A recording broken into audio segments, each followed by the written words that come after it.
भाजपा युवा मोर्चा के फतेहगढ़ मंडल मीडिया प्रभारी राहुल राठौर ग्वालटोली टिलिया फतेहगढ़ जनपद फर्रुखाबाद के निवासी हैं। राहुल राठौर ने जल बचाव के लिए प्रधानमंत्री जी को मन की बात में जनता का संबोधन करने की अपील की है।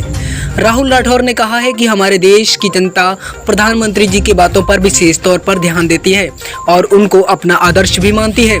अगर प्रधानमंत्री जी मन की बात पर भारत के जल बचाव और के लिए जनता को संबोधन करेंगे तो जरूर जल बचेगा, क्योंकि पानी हमारे लिए एक महत्वपूर्ण प्राकृतिक देन है। अगर पृथ्वी पर जल नहीं होगा तो हमारा जीना संभव नहीं है। हमें हर चीज़ में जल की आवश्यकता पड़ती है। जीवन में संरक्षण के लिए वायु के बाद जल सबसे महत्वपूर्ण तत्व है, जिसका हमारे समाज में बहुत कुछ लोगों द्वारा दुरुपयोग किया जाता है। जल पर जनता को विशेष ध्यान देना चाहिए और अगर जनता जल बचाएगी तो देश बचेगा।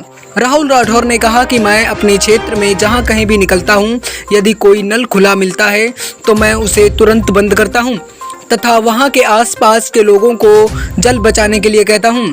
कई जगह पर हो रहे पाइप लीकेज होते हुए देखा तो किसी सूचना तुरंत विभाग के कर्मचारियों को भी दी, पर विभाग के कर्मचारियों द्वारा आकर उसे ठीक किया गया। इस प्रकार जल हमारे जीवन का आधार है और हमें इस जल को बर्बाद नहीं करना चाहिए, बल्कि उसको बचाना है, जिससे हमारे आने वाली पीढ़ियों को उसका लाभ मिल सके। राहुल राठौर ने कहा कि जनता को इस पर विशेष ध्यान देना चाहिए। जल है तो जीवन है, जल बचेगा तो देश बचेगा। जन जन की आवाज़ न्यूज़ फर्रुखाबाद।